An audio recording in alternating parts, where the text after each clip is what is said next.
Good morning everyone, my name is Michelle, I hope you're doing well. Welcome to another video. It is Thursday morning the 27th of February. So yesterday was a horrible milestone for the Sebastian Rogers case. The 26th of February 2024 at 6:33 a.m. a call went in to the Sumner County Sheriff's Office to report Sebastian Rogers missing. On that call was Sebastian's stepdad, Chris Proudfoot, and his mother, Katie Proudfoot, who at the time was frantically driving around the neighbourhood to try to find Sebastian. She got into his room at 6 a.m, half an hour before, to get him up for school. It was a Monday morning. Nothing untoward happened on that Sunday night. Sebastian went to bed about 9 p.m. An hour or so later, Katie heard him messing around in his room. She heard a thud. She shouted through to him, said, "Don't care what you're doing, but go to bed." And he answered her, said, "Yes, ma'am." Katie went to bed about midnight, and then 6 hours later, at 6 a.m, he wasn't there. Over this year, there's been a lot of theories, a lot of talk, a lot of speculation,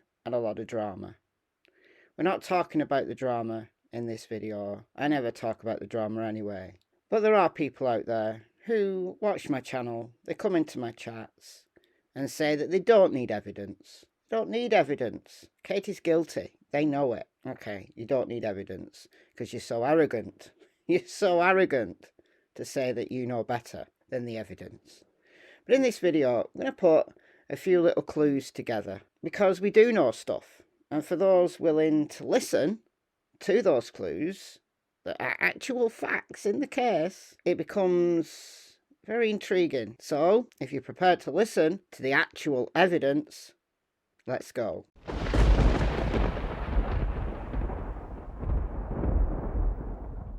Yesterday, news channel WSMV4 had their interview with Chris and Katie. I think it was filmed last week sometime. And this was one of the questions that the interviewer brought up. There are many people who still do not know that you all have hired a private investigator. What can you tell me about the video that he recently has discovered and wants to share? I know this has been shared with authorities now. Yes. It has. This is involving the neighborhood that you live in. Mm-hmm. What can you tell me about that video? It's eye-opening to see that this is something that recently has surfaced, and it's been this long. It's just taken that long to find something. And what the video shows is kind of mind-boggling. We went from potentially not having a sighting to potentially having a sighting. And it kind of changes, like, wait a minute, now we may have something to actually work off of and move forward with and see where this goes. Exercise every avenue till its fullest. No stone unturned.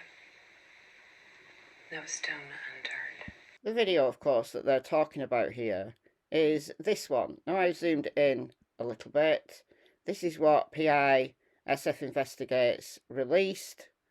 And this was a camera from the top of Kelling Lane. I'll show you the map in a moment. And it shows someone who is just hanging around. You see them best when they're past this light source here. And this was 12:17 a.m.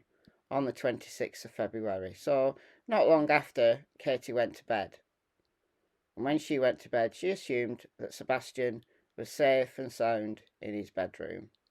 And here's the figure coming walking along right here. See them walking along. Alright, I've zoomed this in a little bit more and brightened it up, just so that you see them better. There they are, right there, walking by. Again, this is a camera at the top of Kelling Lane, looking out to the front.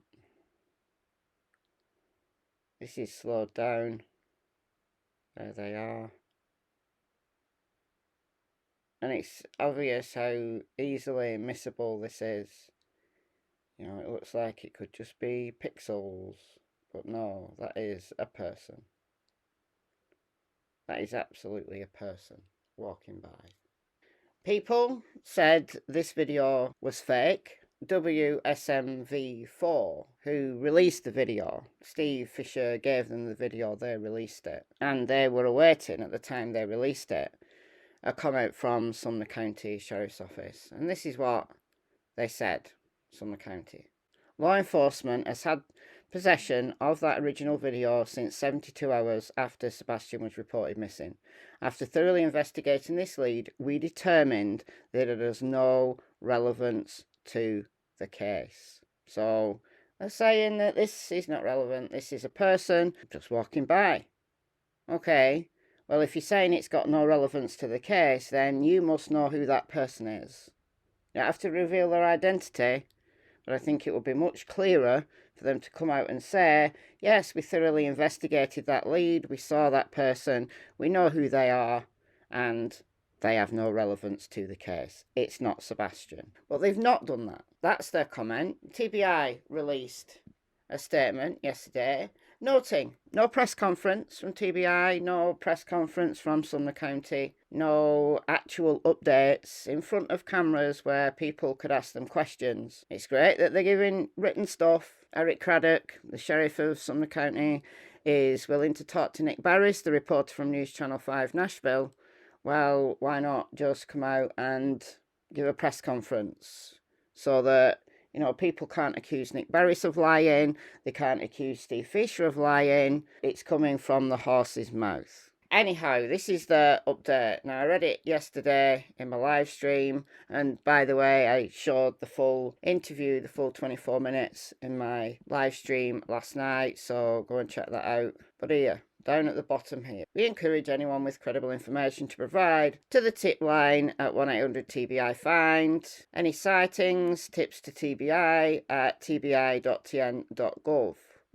The sheriff urges any photographic information to be sent immediately, as time may be of the essence in relevant sightings. Apart from that being bad grammar, what does that actually mean? Photographic evidence to be sent immediately, as time may be of the essence in relevant sightings. What does that mean? That is the most recent update from the TBI.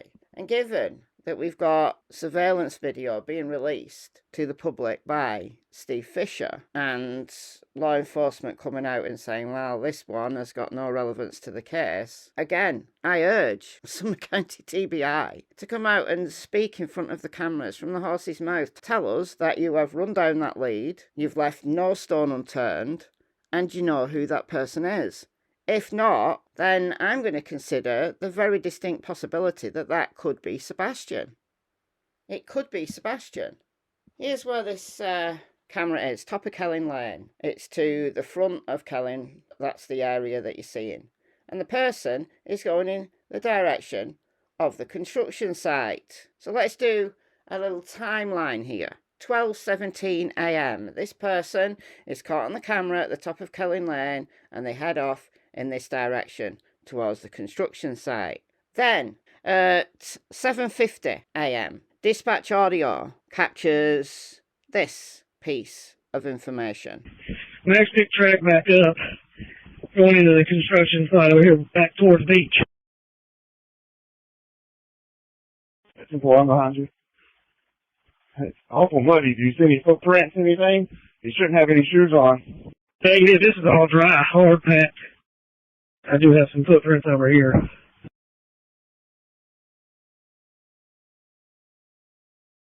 Right there where you're standing? Yeah, leading right over here to the retaining pond. No shoes, just footprints?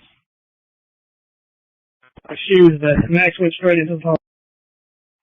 Max led me straight to the retaining pond. Over behind Willow Boulevard, he dove right into the water. Yeah, do you see any prints around it?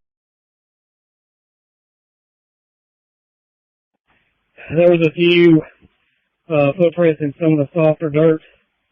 headed straight this way on the track that he was running. That's Max, the German Shepherd, sniffer dog from Sumner County Sheriff's Office. Arrives on scene, must be like 7:35, 7:40. This is where he starts his track. So he doesn't start from the house, he starts here. He messes around in this tree line, and then he takes off at a jog. And as it says in the dispatch audio, he jumps right into the pond. This is a retention pond, and he dives straight into the water.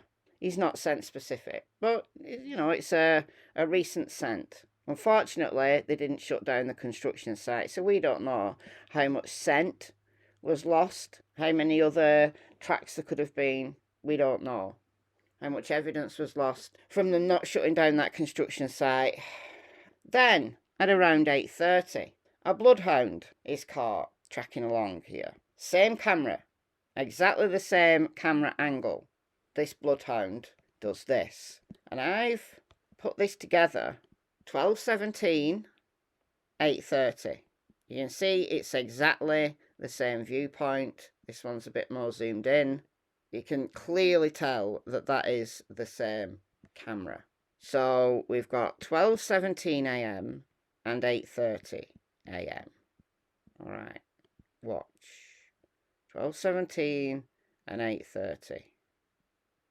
There's the bloodhound on the right hand side. There he is, nose down, heading off on a track, exactly the same location that at 12:17 a.m, just 8 hours previous, that person walks by. Come on now. This bloodhound right here is scent specific. This dog was given an article of Sebastian to sniff, and then starts off from the house and tracks up Kelling Lane.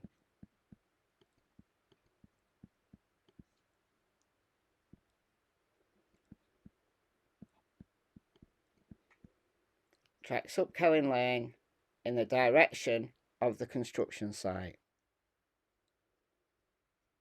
Now, months ago, Chris Proudfoot had a conversation with Trey from North Divers, and this is what he said about a bloodhound, a blue tick coonhound, and then a day or two later, another dog from another team tracked from the house up Kelling Lane. Listen. If you're looking at my house, it's going to be the right-hand side. The dog comes walking around the fence. The dog comes all the way back up into the yard. And then it cuts down off to the house that stood up back. And that's the place where the dog goes back. That's where they get over to Ellen and head over to the other subdivision. Okay. If you're looking at their house from the right hand side, you're looking at their house, the right hand side, so as you come out the front door, it's turning left, along the back fence, back up, through their neighbour's backyard, cuts diagonally across. Don't know whether it goes through the houses or up here, but tracks up Kelling Lane to the other subdivision, which is this subdivision here, and to the construction site. Put those clues together.